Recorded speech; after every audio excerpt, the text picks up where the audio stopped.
Okay, welcome to another Veterans View program. And today we have with us Judge David Johnson from the Russell County Courthouse, and he's a circuit judge. Correct. And we have Sheriff Heath Taylor with us from the Sheriff Department. And today we want to discuss the different things that our county official does for us as veterans, as far as the things that they do behind the scene that you are not aware of. So first, before we do that though, I want to have Judge Johnson to introduce himself and tell us a little bit about him, and then Sheriff Taylor will introduce himself and tell us a little bit about him. Judge Johnson. Thank you. First off, thanks for inviting me to talk about veterans issues. You're It's welcome. an important thing, and I really appreciate that. As stated, I'm David Johnson. I'm a circuit judge here in Russell County. I've been on the circuit bench for 2 years. Prior to that, I was on the district bench for 4 years. Prior to that, I was in private practice, and prior to that, I was in the district attorney's office. Born and raised here, and I've seen what veterans can do for the community and do for the community. And when I ran in 2010, I had some veterans come forward and ask me if I'd be interested in developing a veterans court program, and that's what we're here to talk about partially today. And I said absolutely. And since that time, it's grown, and we're constantly making strides to improve it. So I'm looking forward to talking about that here today. Okay, thank you, Judge. Sheriff Taylor? My name is Heath Taylor, and I'm the sheriff here in Russell County. I'm in my second term and will have to be running again next year. I've been in law enforcement 30 years and started in Opelika and then came back to the sheriff's office here in Russell County in 1990. And we've really seen a growth in our community as far as law enforcement goes and population over the last 10 years. It's exciting to see and work with the veterans organizations, both here at the American Legion with Judge Johnson. Like he mentioned earlier, you know, the judge had to really go and see what a veteran court was, and he did that, and he brought that model back to Russell County, and I really do think it's a great model to follow, and I think that we're really making some strides. Our veterans have a lot of issues that the normal citizen don't, and because of that, we feel like they deserve a little closer look at their case, and if they need some special help, then we need to do that. And both myself at the jail when they come in, and the judge and the court, you know, the courthouse when they get to his bench, I think we're all trying to do that, and it makes for a better community. Thank you, Sheriff. And before we go any further, I just want to say that we've been working together with the sheriff in the court for a long time. And when we found out about veteran court, it was something that we were very happy that the judge decided to take a look at. But before we really get to talk about veterans court, I want to bring you up from where we've been until we got to the point where we was ready to start Veterans Court. And Sheriff, I think it was about several years ago when all of the new construction started going up around the county, and especially down in Fort Mitchell when we had a bunch of suicide. Would you care to discuss that? We, you know, the war in Iraq took a toll on our veterans, and we had a lot of young soldiers coming back from deployment and were living here in Fort Mitchell, and the growth started really booming out there at the time, and we had in about a 3-month period, we had like 7 suicides of our soldiers out in Fort Mitchell, and it was everything from weapons to prescription pills. And I met with Leroy, and I actually went out and met with the general on base and started having some conversation about how we could better serve our veterans. And that conversation morphed into Leroy talking about some veteran courts that he had heard about in the state, and then of course Judge Johnson was brought in on the conversation. And it really went from there, but that was the basis of what really had happened. Was we had 7 or so suicides in a 3 or 4 month period here in our county, and it was it was just a bad time. Right. And I thank you for that, Sheriff. And I want our veterans to know that even though when we first started with those several suicides, one of them was a spouse who That's correct. her husband had deployed several times, and she just got depressed because she was left behind with the children and no help. And so from that point, we called Tuskegee, and we got the VA to come out, and the sheriff bought all of the hamburgers and the hot dogs, and we had music out, we had churches out, we had everything that the VA had to offer that deals with mental health out in Fort Mitchell, out at the volunteer fire department. We did a fun run that morning. We did everything we could do, and we had veterans that live in Fort Mitchell to just walk around to each table and get help. We had Fort Benning had tables out there with mental health as well. So we've done a lot coming up to where we are now. And, you know, from when the sheriff is first called out, the good thing I love about the sheriff, I'm able to work with them and his deputies, because they can call me at home and they know that I will come and talk to a veteran. And each deputy, along with the fire department and the city fire department and the city police department, have been through special training that we brought in from Tuskegee to deal with suicide prevention. And most of them have a band like this that has an 800 number on it that they can give the veteran to call if he is contemplating suicide, and they will speak to a social worker at that point or a psychiatrist, and they will let them know that, hey, you will have appointment the next working day with a doctor, and they'll talk them down.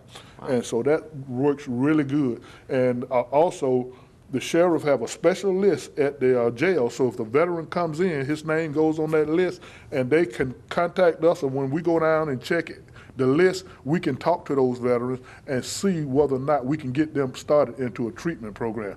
But as we done talked about that, Judge, tell us about the veteran court program from start to finish when you got involved. Gladly. As I stated previously, it's a program that developed at the request of local veterans.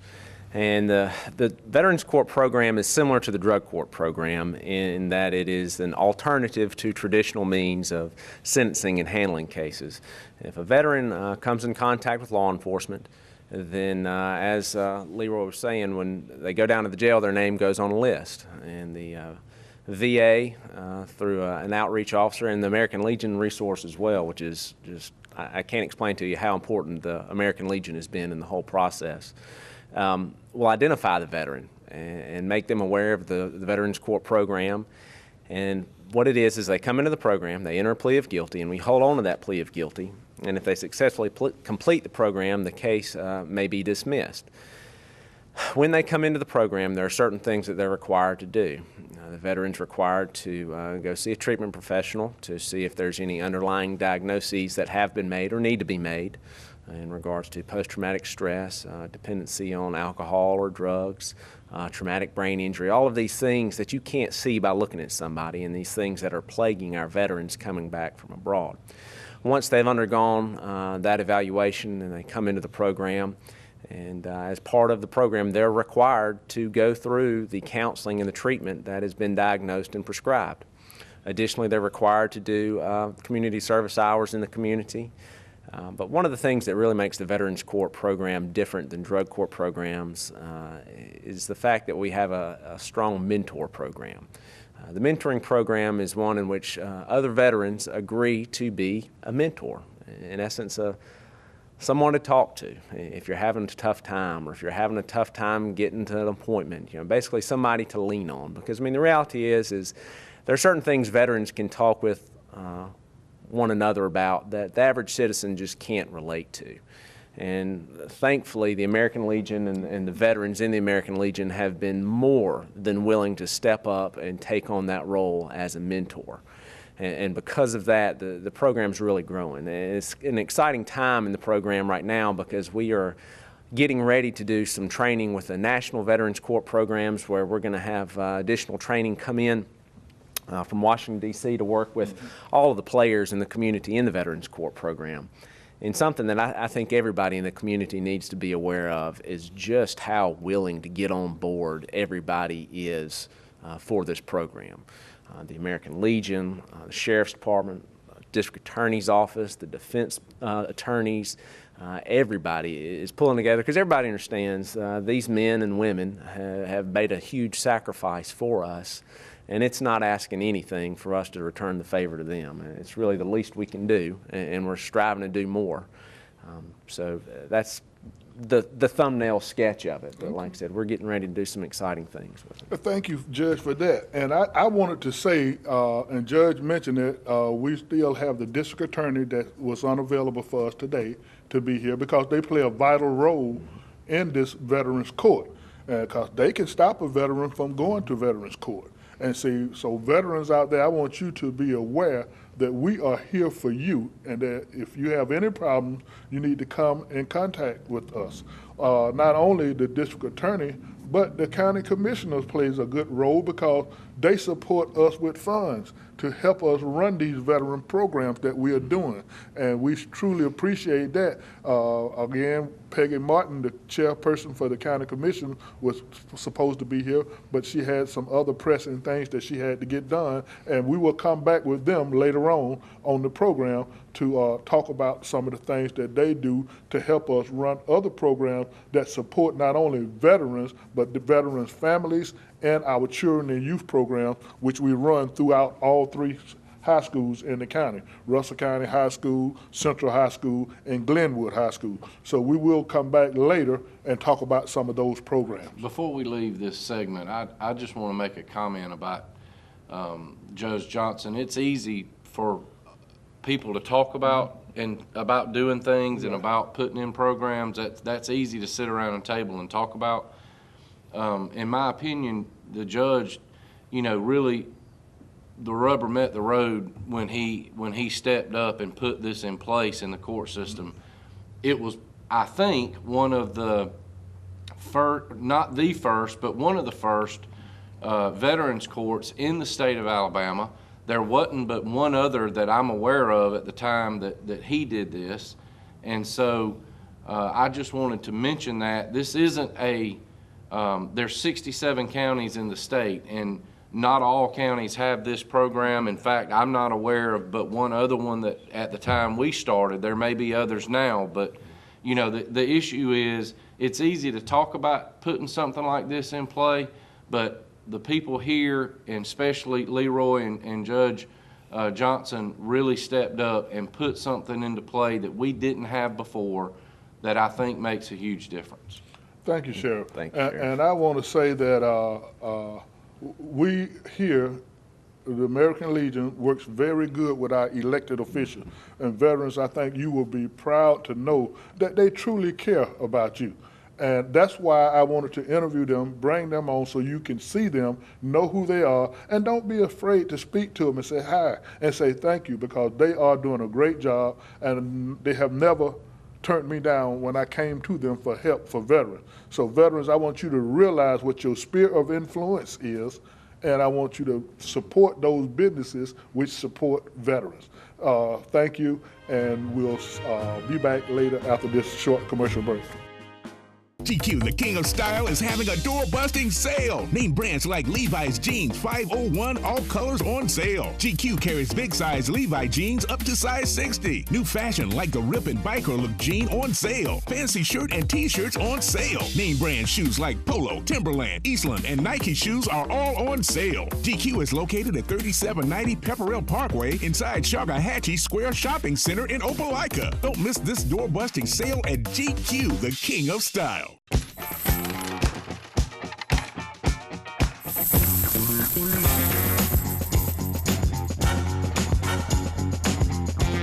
Savings this big come with their own theme music.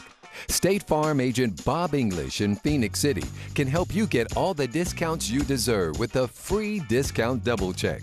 After all, real savings should fold, not jingle. Get to a better state. Call Bob today. Do you need trees removed from your property? If so, then Woodland Tree Service is the right qualified company for you.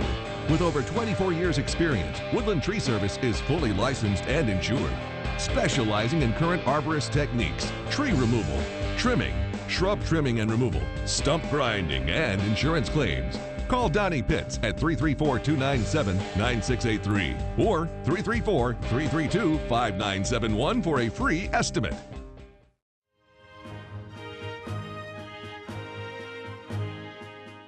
Okay, welcome back to the second part of Veterans View. And we're still here with Judge Johnson and Sheriff Taylor. And we want to thank them. And I wanted to say, this past weekend, I was in Washington, D.C. for 3 days Washington Conference and got a chance to go around, represent the Department of Alabama, the American Legion, to all of our elected officials from Alabama, and got a chance to tell them some of the things we need. One of the biggest things that we need, and I let them know about, is something that affects Veterans Court as well, is that our National Guard and our reservists are not being treated as our active duty are.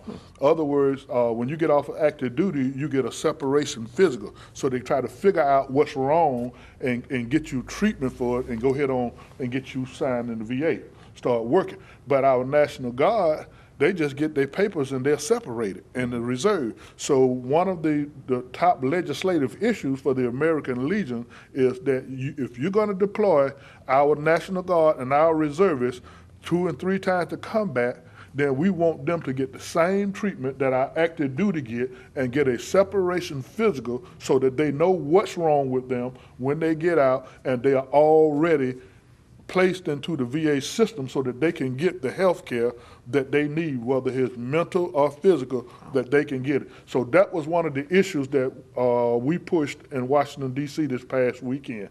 And now we're going to start back talking about Veterans Court some more. And Judge Johnson, would you like to?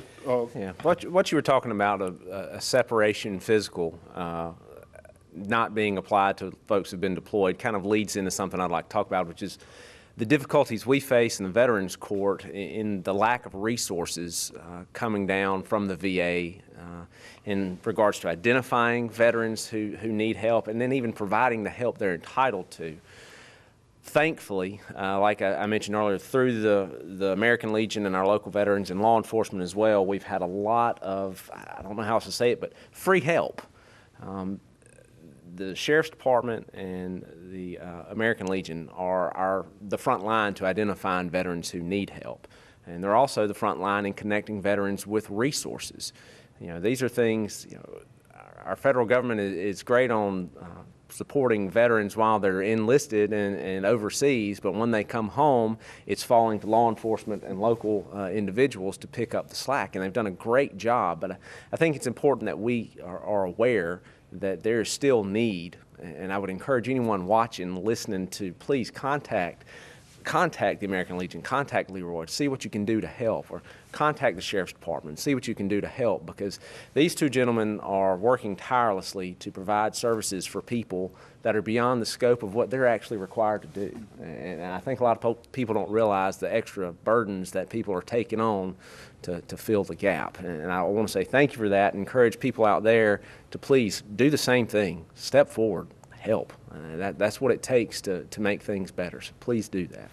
Okay, thank you, Judge. Sheriff, I think you wanted to add something on. Well, I just wanted to, to talk about the successes that we've had since the program started. And, in the criminal justice system, we always talk about recidivism and people that return to the court system over and over and over. And I think that with the Veterans Court, we're seeing a great success rate with that not happening. These individuals that are our veterans that get involved with law enforcement for one reason or another, it could be as small as just a DUI or a family squabble or something along those lines, but as they come through Veterans Court and they get the help that they need, we're not seeing those same veterans come back through the system over and over. And I think that is a measure of success. And so when you look at the system as a whole, the justice system as a whole, the biggest problem that we deal with we being the sheriff's office, the jail, and the court system, the judges, the district attorneys, is we're seeing people over and over and over again. And the Veterans Court seems to be doing a great job with not having that come into play. You know, I have the pleasure of going and seeing a lot of different community events and community programs. Dealing with our veterans and dealing with Leroy here, the American Legion, is one of the best things that I get to do as an elected official, because, you know, you can't say too much about our veterans who have spent their career and their life fighting for the privileges that we have here in our county and our community. And so when I get to interact and have some say or a part of a program, it is really truly one of the better things that I've been able to do since being an elected official. Okay, thank you. And one of the other things that we talked about in Washington, D.C., and I hate to put it out there like this, but we also talked about we do not want people coming in as directors of Central Alabama Healthcare that's coming here to retire. And what has been happening lately, and the reason why we're not getting the real good support we need, a director comes in for 1 year and they're gone. And we are tired of that, and we let our representatives in Congress know that we want to stop being used as a retirement center so that they can get a tax-free retirement. And that's what basically they're using us for, is a tax-free retirement.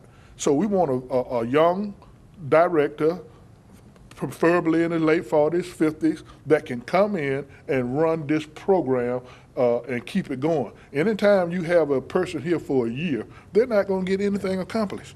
And that's what we're going through. The reason why we can't get the support we need for Veterans Court and everything of that nature is because normally the average director comes in only here for 1 year, and then they retire.